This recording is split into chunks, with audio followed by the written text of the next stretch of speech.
Hello students, आज है lecture 2 और टॉपिक चल रहा है हमारा लीनियर इक्वेशंस।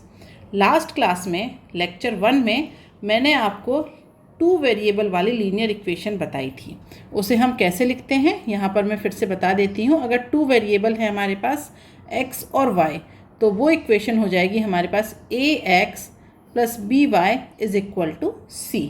और आप इसे ऐसे भी लिख सकते हैं ax + by + c = 0। इस तरीके से भी लिखा जाता है। कहीं पर जो ऐसा नहीं कि c आपको इधर पहुंचा दिया तो नेगेटिव लेना है, ऐसा नहीं होता है। ये सिर्फ रिप्रेजेंट करने का तरीका है। कहीं पर आपको इसका रिप्रेजेंटेशन ऐसे मिलेगा और कहीं पर ऐसे। ठीक है। अब अगर हमारे पास 2 लीनियर इक्वेशंस हैं 2 वेरिएबल वाली, तो उनके 3 सॉल्यूशन के तरीके हो सकते हैं, जो मैंने आपको लास्ट क्लास में बताए थे कि फर्स्ट केस में आपका नो सॉल्यूशन, सेकंड केस में आपका ओनली 1 सॉल्यूशन, थर्ड केस में आपका इनफाइनाइट सॉल्यूशन। 3 केस वहाँ पर देखे थे। अब हम यहाँ पर कोई अगर हमारे पास एक न्यूमेरिकल है तो उससे हम इक्वेशंस को कैसे बनाएंगे, फिर उसे कैसे सॉल्व करेंगे, हम यहाँ पर आज ये देखने वाले हैं। तो चलिए क्वेश्चन नंबर 1 देखते हैं। क्वेश्चन नंबर 1 में गिवन है कि Romila went to a stationery stall. कोई लड़की है रोमिला, वो क्या गई, एक स्टेशनरी स्टॉल पर गई। वहाँ पर उसने 2 पेंसिल्स खरीदी और 3 इरेज़र खरीदी। उसके लिए उसने 9 रुपीज़ पे किए। फिर उसकी फ्रेंड है सोनाली, उसने देखा saw the new variety of pencils and erasers with Romila. उसने देखा कि रोमिला के पास कुछ नए पेंसिल इरेज़र हैं। And she also bought 4 pencils and 6 erasers. 4 pencil और 6 इरेजर्स कितने में लिए उसने? 18 रुपीज़ में। तो हमें क्या करना है, इस सिचुएशन को एल्जेब्रिकली लिखना है और ग्राफिकली इसे रिप्रेजेंट करना है। तो चलिए स्टार्ट करते हैं इससे। तो देखिए, सबसे पहले अगर हम बात करें तो रोमिला जो है उसने क्या किया है, 2 पेंसिल खरीदी हैं और 3 इरेज़र खरीदी हैं। बट कितने रुपीज़ की खरीदी हैं नहीं पता। तो यहाँ पर हम मानेंगे कि late price of a pencil, price of a pencil is x rupees. माना कि x रुपीज़ की थी जो एक पेंसिल। अब price of a eraser is y rupees. जो इरेज़र है एक, वो y रुपीज़ की थी। तो अब रोमिला ने क्या ली है, 2 पेंसिल खरीदी हैं उसने। 2 पेंसिल ली, कितने रुपए की ली हमें नहीं पता। तो अगर एक पेंसिल x रुपीज़ की है तो 2 पेंसिल कितने की हो जाएंगी, 2x की। उसके बाद उसने क्या लिए हैं, 3 इरेज़र लिए हैं। एक इरेज़र कितने का है, y रुपीज़ का। तो 3 इरेज़र कितने के हो जाएंगे, 3y रुपीज़ के। और उसने कुल कितने पैसे दिए दुकानदार को, 9 रुपीज़। तो ये बनेगी आपकी इक्वेशन। रोमिला ने क्या किया, 2 पेंसिल खरीदी, पता नहीं कितने की थी, तो हमने उसे माना x। 3 इरेज़र खरीदे उसने, उसका भी प्राइस पता नहीं, तो उसे हमने माना y। तो ये जितना भी सामान उसने लिया है, इसके लिए वो दुकानदार को 9 रुपीज़ पे कर रही है। तो ये हो जाएगी हमारी इक्वेशन। ठीक है। अब ऐसे ही जो उसकी फ्रेंड है सोनाली, उसका केस भी लिख लेते हैं। तो उसने क्या किया है, 4 पेंसिल एंड 6 इरेज़र। तो ये 4 पेंसिल और 6 इरेज़र उसने कितने रुपीज़ पे किए, 18 रुपीज़। ठीक है। अब इसे हम देखेंगे A1/A2 करके। तो ये हो गया आपका A1, ये हो गया आपका A2, ये हो गया आपका B1 और ये हो गया आपका B2। और यहाँ पर है हमारा C1 एंड C2। तो अब देखिए, अगर हम A1 और A2 की बात करें, पहले इक्वल साइन लगाएंगे, उसके बाद देखेंगे इक्वल हो रहे हैं या नहीं। तो अगर A1 एंड A2 की बात करें तो ये आपका क्या आ जाएगा, 1/2। B1 B2 की बात करूं तो 1/2। C1 C2 की बात करूं तो 1/2। इसका मतलब ये तीनों आपके क्या हैं, इक्वल। और अगर ये इक्वल हैं तो इसका मतलब क्या हुआ, इनफाइनाइट सॉल्यूशन। और इनफाइनाइट सॉल्यूशन के साथ साथ अगर हम बात करें कि सिस्टम कैसा है, तो सिस्टम होगा आपका कंसिस्टेंट। ठीक है। अगर कोई भी एटलीस्ट 1 सॉल्यूशन है तो सिस्टम क्या होता है, कंसिस्टेंट। अब ये कंडीशन तो हमें मिल गई। अब हमें क्या करना है, अब हमें इसका ग्राफ ड्रॉ करना है। तो यहाँ पर दो लाइंस आएंगी एक दूसरे के ऊपर ओवरलैप करती हुई। तो चलिए उसके लिए कैलकुलेट करते हैं। इसे मान लिया मैंने इक्वेशन 1 और इसे मान लिया इक्वेशन 2। तो अगर इक्वेशन 1 की बात की जाए तो इक्वेशन 1 में अगर मैं पहले एक्स वाई की वैल्यू लिखते हैं, ये हो जाएगा आपका x और ये हो गया आपका y। तो एक बार x 0 लेते हैं हम और एक बार y 0। जब x की वैल्यू 0 है तो उस कंडीशन में आपका y कितना हो जाएगा, 3।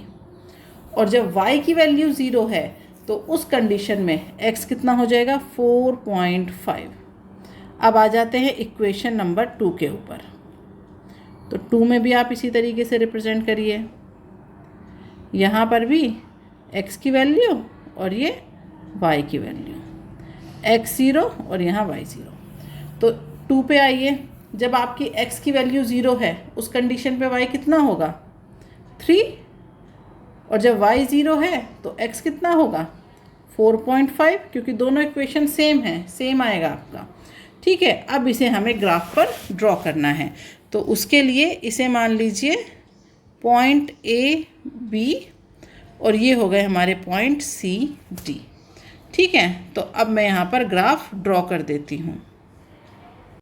तो यहाँ पर मैंने एक्सिस ड्रॉ कर दी। अब इन पॉइंट्स को बना लेते हैं। तो देखिए, सबसे पहले अगर पॉइंट ए की बात करें तो ये ए आपका कहाँ है, x इज़ इक्वल टू 0 और y is equal to 3, that means here. ये हो गया पॉइंट ए। पॉइंट बी कहाँ है, x की वैल्यू 4.5, तो ये है 4 और ये 4.5, ये हो गया बी। और सेम आपके पॉइंट क्या है, सी एंड डी, तो सी एंड डी। अब इन्हें जॉइन कर दीजिए। तो जब आप इन्हें मिलाएंगे पॉइंट ए और बी को तो वो कुछ इस तरीके से मिलेगा। तो ये आपकी कौन सी इक्वेशन हो गई, ये हो गई 1। और जब आप इक्वेशन 2 के पॉइंट्स मिलाएंगे तो वो भी इसी के ऊपर ओवरलैप करेंगे, ये भी वही पॉइंट्स हैं। तो ये हो गई आपकी इक्वेशन नंबर 2। तो यहाँ पर हम ग्राफ में भी देख रहे हैं कि दोनों जो लाइंस आई हैं वो क्या हो रही हैं, एक दूसरे के ऊपर ओवरलैप हो रही हैं। इसका मतलब यहाँ पर इनफाइनाइट सॉल्यूशन है। अब आप कहेंगे कि मैम इसमें तो सेम ही पॉइंट थे, क्योंकि देखिए ए और सी एक ही जगह है, बी और डी एक ही जगह है। तो अगर हम कोई डिफरेंट पॉइंट्स लेकर के करते इसे, तो क्या ये लाइन अलग अलग होती, नहीं, तो भी ये एक ही जगह होती। इन्हें हम करके देख लेते हैं। तो आप एक काम करिए, अब इक्वेशन नंबर 1 के लिए दूसरे पॉइंट्स लेकर के देखेंगे हम। ठीक है, इसे अब मैं किसी डिफरेंट कलर से लिख लेती हूँ। इसे हम करते हैं इससे। तो इक्वेशन नंबर 1, इसके लिए कोई डिफरेंट पॉइंट्स सिलेक्ट करते हैं। कौन से पॉइंट लेंगे, कुछ भी 1 2 3 जो आपको लेने हों। तो x y दोनों के लिए अलग अलग लेंगे। तो देखिए आपकी equation 2x + 3y is equal to 9 ये है। 2x + 3y is equal to 9। अब यहाँ पर देखिए, अगर मैं x की वैल्यू को ले लूँ 1, तो x की वैल्यू अगर 1 हो गई तो उस केस में y हमारा कितना हो जाएगा, y हो जाएगा हमारा, इसके 1 लेते ही ये हो जाएगा 7/3। ओके, y हो जाएगा 7/3। ये पॉइंट्स में नहीं लिख रही हूँ मैं, ये हम क्या करेंगे, 2 से थोड़ा सा ज़्यादा है ये वैल्यू, हम ग्राफ में जब रिप्रेजेंट करेंगे तब हम वहाँ पर उसे लगा देंगे। अब अगर y की वैल्यू 1 लेते, कोई भी छोटी वैल्यू ले लीजिए आप, 2 ले लीजिए, 3 ले लीजिए। ठीक है, तो यहाँ पर अगर हम y की वैल्यू को 1 कर दें, तो y की वैल्यू अगर 1 है तो उस केस में x कितना हो जाएगा, 3। ठीक है, तो हमने यहाँ पर वैल्यू ले ली, ये मान के चलिए x की वैल्यू हमने ले ली 1 और 3। अब इक्वेशन नंबर 2 में ये नहीं लेंगे, कोई और वैल्यू रखेंगे हम यहाँ पे। ठीक है, तो ये है हमारी इक्वेशन नंबर 2। इसमें x की वैल्यू 1 और 3 को छोड़ के कोई और वैल्यू लेंगे। तो यहाँ पे हम 2 और 4 ले लेते हैं, x y। तो ये ले लीजिए 2 और ये यहाँ पर रख दीजिए 4। तो अगर x की वैल्यू 2 है तो ये इसी इक्वेशन में रख लीजिए, सेम है वो। तो ये हो जाएगा आपका 4। तो इसके 4 होते ही y आपका कितना हो जाएगा, y हो जाएगा आपका 5/3, 5/3। ओके, अब अगर x की वैल्यू कितनी है, 4, तो उस कंडीशन में y कितना हो जाएगा आपका, y हो जाएगा आपका 1/3। ठीक है, तो ये मैंने वैल्यूज़ यहाँ पर लिख दी हैं। अब चलिए इन्हें ग्राफ में रिप्रेजेंट करेंगे। तो इसके लिए ग्राफ ड्रॉ करते हैं।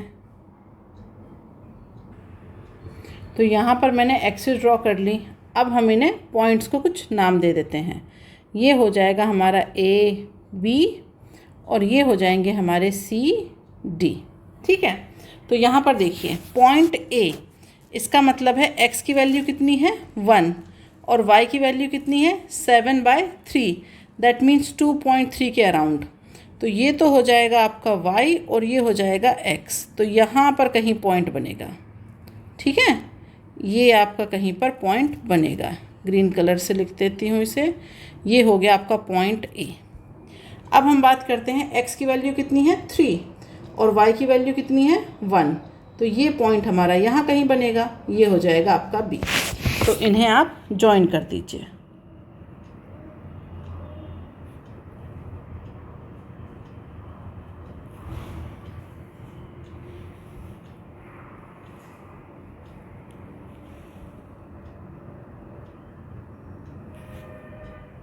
ओके, तो ये आपकी कौन सी वाली लाइन की इक्वेशन है 1 वाली।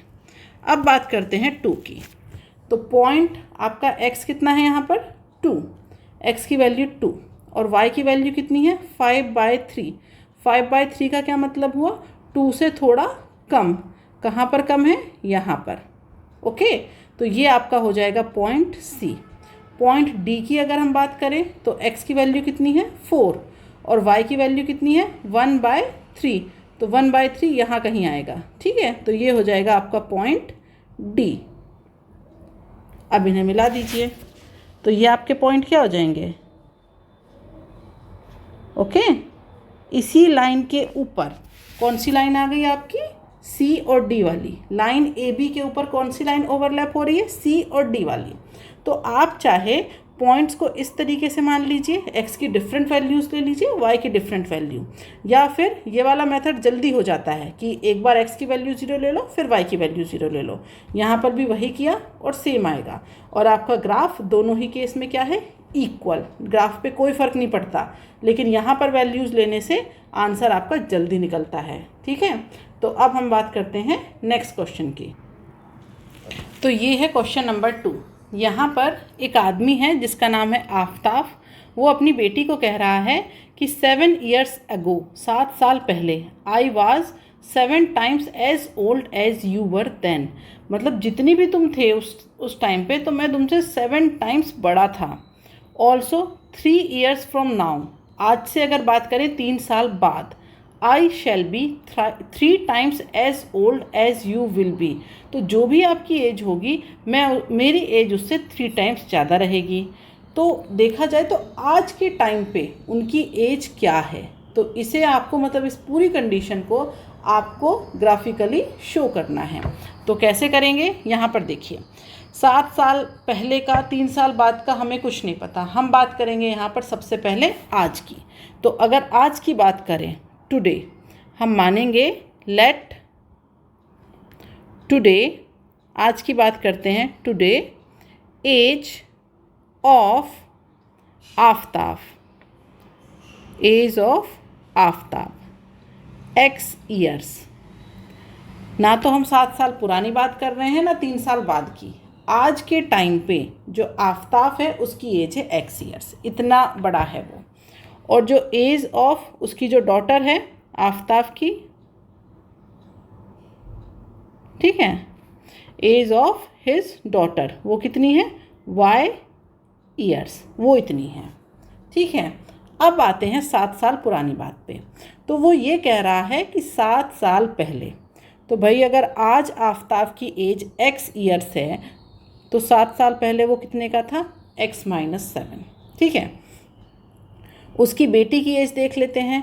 तो आज अगर वो y ईयर्स की है तो 7 ईयर्स पहले वो थी y-7 की। लेकिन अब आफ्ताब क्या कह रहा है, वो ये कह रहा है कि उस टाइम पे वो अपनी बेटी से कितना था 7 times ओल्ड था। तो अगर ये देखिए, यही कन्फ्यूज़न होता है बच्चों को यहाँ पर। अगर इन दोनों इक्वेशंस को हमें इक्वल करना है तो 7 हमें कहाँ लगाना होगा? अगर मैं यहाँ लगा दूँ तो देखिए आफताब तो वैसे ही बड़ा है अपनी बेटी से, आपने उसे 7 से और मल्टीप्लाई कर दिया तो वो तो और बड़ा हो गया अपनी बेटी से। तो ये हमारी इक्वेशन कभी भी इक्वल नहीं हो सकती उस कंडीशन में। तो हम ये जो 7 टाइम्स है ना, ये कहाँ पर आएगा? ये बेटी की साइड पर आएगा। तो इसका मतलब ये हुआ कि 7 रखिए यहाँ पर। तो अब जो लाइन लिखी है वो बिल्कुल सही है। उसने कहा 7 साल पहले, तो भाई 7 साल पहले ये कंडीशन थी। I was 7 times as old as you, तो यहाँ पर वो जितनी भी है आफताब उससे क्या हो गया? 7 टाइम्स ज़्यादा हो गया। तो अब ये इक्वेशन यहाँ पर बिल्कुल सही है। ठीक है, ये हो गई हमारी इक्वेशन नंबर 1। इसे सॉल्व करेंगे बाद में। अब हम देखते हैं आगे क्या कह रहा है वो। आगे उसने कहा आज से 3 साल बाद, तो अब 3 साल बाद की बात कर लो। ये हो गए भाई 3 साल बाद। 3 साल बाद क्या होगा? आई शैल बी 3 टाइम्स, अब वो 3 टाइम्स है अपनी बेटी से, तो यहाँ पर आ गया 3। ये हो गई हमारी इक्वेशन नंबर 2। अब इन्हें सॉल्व कर लीजिए। तो चलिए अब इन्हें प्रॉपर सॉल्व करते हैं। तो ये हो जाएगा x minus 7 is equal to 7y minus 49। तो ये हो जाएगा आपका x minus 7y is equal minus 7 plus 49, ठीक है, इज़ इक्वल टू 0। तो x minus 7 plus 42 is equal to 0। अब ये है हमारी इक्वेशन नंबर 1। ओके, क्योंकि इक्वेशन नंबर 1 को ही हमने अलग फॉर्म में यहाँ पर लिख लिया। अब बात करते हैं इक्वेशन नंबर 2 की। तो x plus 3 is equal to 3y plus 9।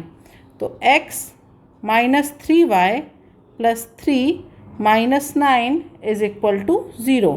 तो x minus 3y minus 6 is equal to 0। ये होगा इक्वेशन नंबर 2। अब क्या करेंगे? इक्वेशन नंबर 1 और 2 में वैल्यूज़ पुट करके अब हमें ग्राफ बनाना है। तो यहाँ पर कर दीजिए इसे, ये आपका इक्वेशन 1। तो यहाँ पर वैल्यू पुट करिए। अब यहाँ पर क्योंकि इनफाइनाइट सॉल्यूशन नहीं होने वाले हैं, क्योंकि दोनों की जो एज है उसके इनफाइनाइट सॉल्यूशन आपको नहीं मिलने वाले हैं यहाँ पर, तो वो चेक करने की ज़रूरत नहीं है। तो यहाँ पर ले लीजिए एक बार, x की वैल्यू 0, y की 0, यहाँ x 0, यहाँ y 0। तो देखिए इक्वेशन नंबर 1 को अगर आप इसमें x की वैल्यू को 0 कर देंगे तो यहाँ पर मैंने a, b और c, d ये चारों वैल्यूज़ फाइंड आउट कर ली और यहाँ पर मैंने एक्सिस को ड्रॉ कर लिया। अब चलिए पॉइंट्स मेंशन करते हैं।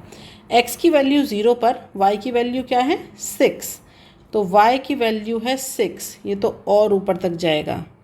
तो यहाँ पर इसे और थोड़ा सा ऊपर तक कर लेते हैं, ये यहाँ तक हो जाएगा 6।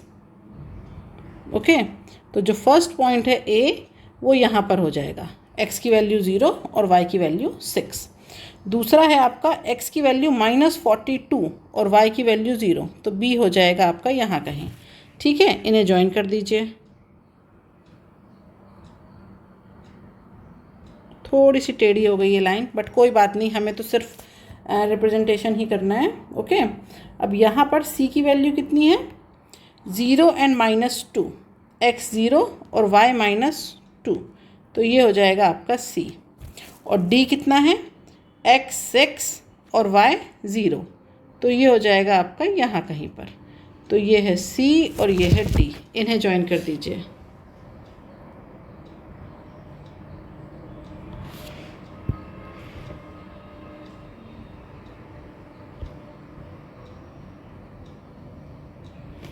ठीक है, अब ये दोनों लाइंस ना बहुत आगे जा कर के कट होंगी। ओके, इस तरीके से ये बढ़ रही है और इस तरीके से ये वाली लाइन बढ़ रही है। तो हमें सिर्फ इनका ग्राफिकल रिप्रेजेंटेशन बताना था, वो मैंने यहाँ पर कर दिया है। ये हो जाएगी आपकी लाइन 1 और ये हो जाएगी आपकी लाइन 2। दैट मीन्स इक्वेशंस ये बहुत आगे जा कर के बढ़ेंगी। अब ये कट कहाँ पर करेंगी वो भी आप फाइंड आउट कर सकते हैं इक्वेशन 1 एंड 2 की हेल्प से। तो यहाँ देखिए इक्वेशन 1 हमारी क्या थी? वो थी x minus 7y plus 42, x minus 7y plus 42 is equal to 0। और 2 क्या है? x minus 3y minus 6 is equal to 0। x minus 3y minus 6 is equal to 0। तो देखिए यहाँ पर x के कोफिशिएंट सेम है, तो बस आपको साइन चेंज करना है, माइनस प्लस प्लस, तो x कैंसिल, तो यहाँ से y कितना आ जाएगा आपका, minus 4y plus 48 is equal to 0। तो यहाँ से y की वैल्यू आ गई 12। तो इसे वापस किसी इक्वेशन में रख दीजिए। तो यहाँ कर दिया मैंने x minus 3 into 12 minus 6 is equal to 0। तो x minus 36 minus 6 is equal to 0। तो x आ जाएगा आपका 42। इसका मतलब आज के टाइम पे ये एज किसकी है, आफताब, ये है आफताब और ये है उसकी डॉटर। ठीक है, तो ये हो गई उनकी एज।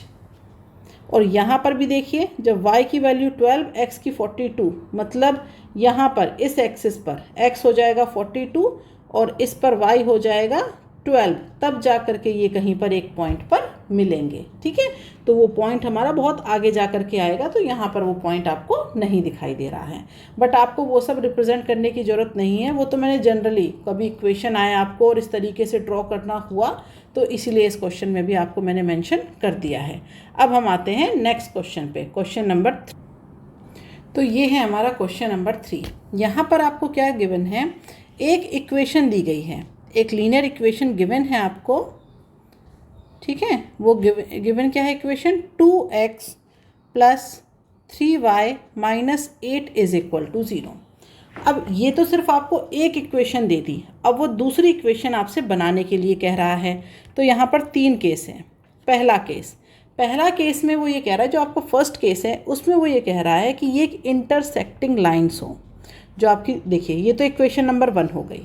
अब वो ये कह रहा है क्वेश्चन में कि अगर आपको ये एक इक्वेशन दी गई है तो राइट अनदर लीनियर इक्वेशन, तो दूसरी इक्वेशन लिखनी है आपको, कैसी, 2 वेरिएबल्स में ही। लेकिन किस तरीके से लिखनी है कि जो दूसरी इक्वेशन लिख दें, फिर हम दोनों इक्वेशंस को देखें तो वो आपस में क्या हो, इंटरसेक्टिंग लाइन्स हो।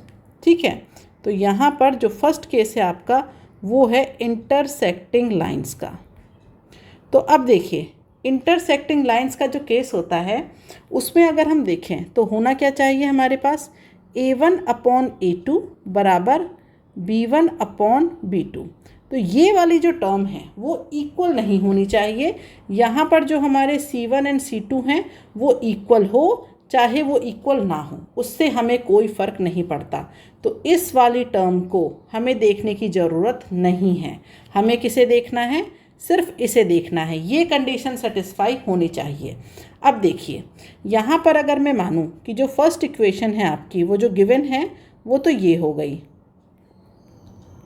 Equation number 1। अब जो इक्वेशन नंबर 2 है वो है हमारी a2x plus b2y plus c2 is equal to 0। ये हो गई इक्वेशन नंबर 2।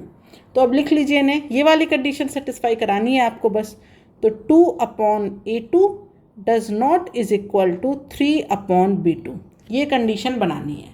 तो उसके लिए देखिए, अगर मैं a2 की वैल्यू ले लूँ 2 और b2 की वैल्यू ले लूँ 3, तो ये कंडीशन कभी भी नहीं हो पाएगी। ये जो है ना 2 upon 2 is equal to 3 upon 3, ये इक्वल हो गए, लेकिन हमें क्या करना है, डज नॉट इक्वल। तो क्या कर दीजिए, यहाँ पर लिख दीजिए कोई भी ऐसा नंबर लेना है जिससे ये इक्वल ना हो। तो मैंने अगर लिख दिया 2 अपॉन 5 लिख दीजिए, ओके, और यहाँ पर लिख दीजिए 3 रहने दीजिए, चाहे 3 अपॉन 1। तो अब बताइए 2 upon 5 does not equal to 3 upon 1, ये कंडीशन ट्रू है हमारी, हमेशा ट्रू है। तो इसका मतलब अब इक्वेशन लिख लीजिए, 5x plus 3y plus c2 में आपको जो नंबर लिखना है वो लिख दीजिए, 1 2 3 4 5, पॉजिटिव नेगेटिव एनीथिंग जो आपको लिखना है।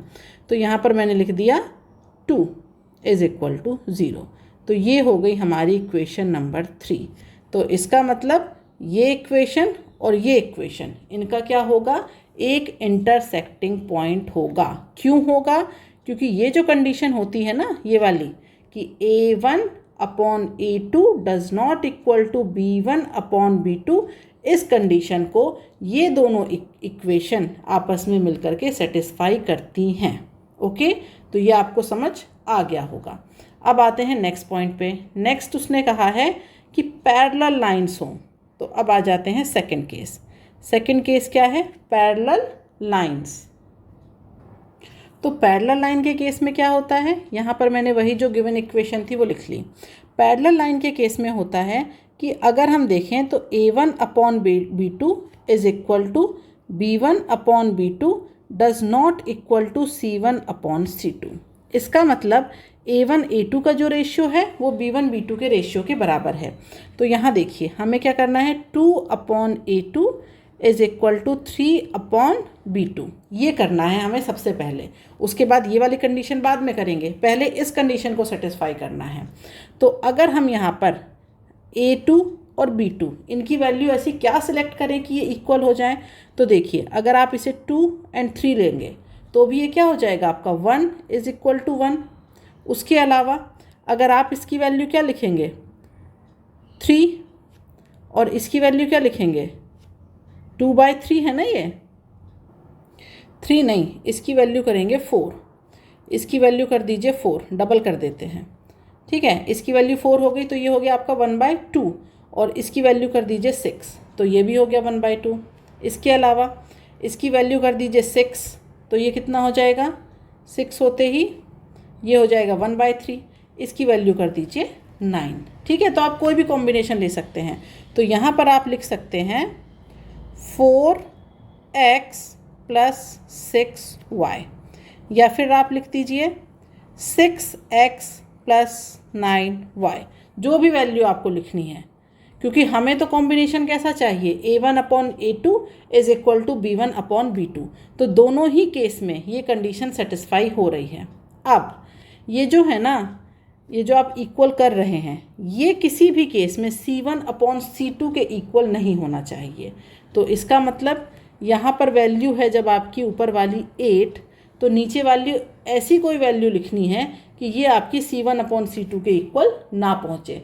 तो कोई भी एक छोटी वैल्यू मैंने लिख दिया 5।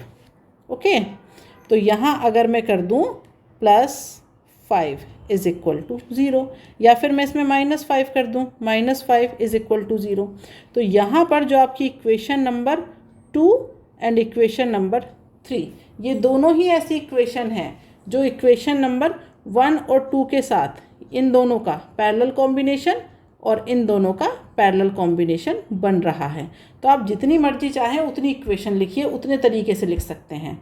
ठीक है, बस आपको कंडीशन देखनी है कि वो सेटिस्फाई ना हो रही हो। आप चाहें तो दोबारा यहाँ पर देख लीजिए कंडीशन, देखिए 2 upon 4 is equal to 3 upon 6 is equal to, मतलब does not equal to -8 upon 5। Condition satisfy हो रही है। 1 upon 2 is equal to 1 upon 2 does not equal to this. दूसरी कंडीशन देख लीजिए, उसमें क्या था, 2 upon 6 is equal to 3 upon 6 does not equal to -8 upon -5। तो यहाँ पर भी ये कंडीशन इक्वल नहीं हो रही है, तो ये भी सही है। तो यहाँ पर इक्वेशन 1 का 2 के साथ, इक्वेशन 1 का 3 के साथ कौन सा कॉम्बिनेशन है, पैरेलल लाइंस वाला कॉम्बिनेशन है। अब हम आते हैं थर्ड केस। थर्ड केस क्या है हमारा, थर्ड केस है कोइंसिडेंट लाइंस। तो इसका मतलब ये हुआ कि जो लाइंस है वो एक के ऊपर दूसरी लाइन है। तो उस कंडीशन में अगर ये आपकी इक्वेशन 1 है तो इक्वेशन 2 कैसी होगी, आप इस इक्वेशन में मल्टीप्लाई कर दीजिए किसी भी फैक्टर का। तो जैसे मैं यहाँ से इसे p से मल्टीप्लाई कर दूँ, p की कोई भी वैल्यू ले लीजिए, जैसे मैंने ले ली 2, तो ये हो जाएगी आपकी 6x, अगर p की वैल्यू क्या है 2, तो ये हो जाएगा आपका 6x प्लस 4x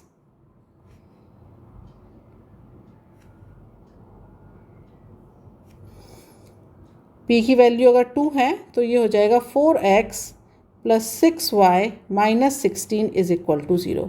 तो ये एक इक्वेशन है। या फिर अगर आप इसे क्या करो 4 से मल्टीप्लाई कर दो तो 8x plus 12y minus 32 is equal to 0, ये भी एक इक्वेशन है। XYZ, मतलब कोई भी नंबर आप ले लीजिए, ये वाला XYZ नहीं, कोई भी नंबर आप ले लीजिए, 1 2 3 4 5 कोई भी नंबर ले लीजिए, तो यहाँ पर आपकी वो इक्वेशन निकल जाएंगी, जिससे क्या प्रूफ कर पाएंगे आप कि ये जो लाइन्स है वो आपकी क्या है, कोइंसिडेंस लाइन। ठीक है, तो यहाँ पर जो इक्वेशन 1 है वो 2 के साथ ले लीजिए, 1 को 3 के साथ ले लीजिए, यहाँ पर आपको आपका आंसर मिल गया। चाहे तो प्रूफ करके देख सकते हैं। 2/4 is equal to 3/6 is equal to -8/-16। तो ये आपका क्या आता है रिजल्टेंट यहाँ से 1/2। यहाँ देखिए next 2/8 is equal to 3/12 is equal to -8/-32। तो यहाँ से क्या आता है आपका 1/4। तो आपको सिर्फ एक नंबर से मल्टीप्लाई कर दीजिए इक्वेशन को, और जो भी रिजल्टेंट है यहाँ पर लिख सकते हैं। ऐसे 1 2 3 से मल्टीप्लाई करना ज़रूरी नहीं है, आप 1.5 से कर दीजिए, लेकिन वो थोड़ा कॉम्प्लिकेटेड सा लगता है लिखने में, तो इसीलिए 1 2 3 इंटीजर ज़्यादा बेटर होते हैं। ओके, तो अब हम आते हैं नेक्स्ट क्वेश्चन पर। अब देखिए क्वेश्चन नंबर 4 में मेंशन है कि कॉस्ट है किसकी, 2 kg एप्पल की और 1 kg ग्रेप्स की। किसी दिन ये कॉस्ट कितनी थी आपकी 160 रुपीज़। फिर कुछ महीने बाद 4 kg एप्पल और 2 kg ग्रेप्स की प्राइस कितनी हो गई 300 रुपीज़। तो हमें इस सिचुएशन को एल्जेब्रिकली और जियोमेट्रिकली, मतलब उसका ग्राफ भी बनाना है और उसकी इक्वेशन भी बनानी है। तो यहाँ पर ये कैसे होगा, तो देखिए हम सपोज़ करते हैं, देखिए एप्पल कितने लिए गए हैं 2 kg, लेकिन क्या प्राइस है एप्पल का नहीं पता। तो यहाँ पर हम मान लेते हैं लेट एप्पल कॉस्ट। ठीक है, एप्पल कॉस्ट कितनी हो गई हमारी x रुपीज़, और ग्रेप्स की जो कॉस्ट है वो हो गई हमारी y रुपीज़। अब ये कहा गया कि 2 kg एप्पल 2 kg लिए हैं x रुपीज़ के हिसाब से लिए हैं, और क्या लिया है 1 kg ग्रेप्स 1 kg लिए हैं y रुपीज़ पर kg के हिसाब से लिया है, और कितने का है ये 160 रुपीज़ का है। ये आ गई हमारी इक्वेशन नंबर 1। दूसरे केस में क्या कहा, 4 kg तो लिए हैं उसने एप्पल, और 2 kg क्या लिए हैं उसने ग्रेप्स, और कितने के लिए हैं 300 रुपीज़ के लिए हैं। ये हो गई इक्वेशन नंबर 2। अब इन दोनों इक्वेशन को देखिए, तो 2/4 इज इक्वल टू 1/2। तो इसका मतलब तो हो गया 1/2। ये दोनों हमारे क्या हो गए इक्वल। तो अगर ये इक्वल आ रहे हैं, अगर आपका A1/A2 is equal to B1/B2 आ रहा है, तो फिर हम इसे चेक करेंगे कि C1/C2 क्या है, क्योंकि अगर वो भी इक्वल हैं तो लाइन क्या हो जाएंगी आपकी ओवरलैप करेंगी। अगर वो लाइन्स इक्वल नहीं है तो क्या होगी नॉन इंटरसेक्टिंग होगी। तो अब हम इसे आगे भी चेक करेंगे। तो यहाँ पर अगर हम आगे देखें तो ये क्या आ जाएगा आपका 160/300। तो ये क्या आ गया आपका does not equal to C1/C2। तो इसका मतलब क्या हुआ कि यहाँ पर ये जो लाइन्स हैं आप वो पैरेलल हैं, उनका कोई सॉल्यूशन नहीं है। तो यहाँ आप लिख सकते हैं नो सॉल्यूशन, नो सॉल्यूशन। क्यों है नो सॉल्यूशन, क्योंकि हमने यहाँ पर करके देख लिया है कि जब हम इसे इस तरीके से A1/A2 B1/B2 इस तरीके से मेंशन करते हैं, तो यहाँ पर हमने देखा कि ये आ रहा है हमारा does not equal to C1/C2। और अगर ये वाली कंडीशन सेटिस्फाई हो रही है, इसका मतलब ये होता है कि यहाँ पर इसका कोई सॉल्यूशन नहीं होता, और लाइंस कैसी आती हैं पैरेलल लाइंस आती हैं। ठीक है,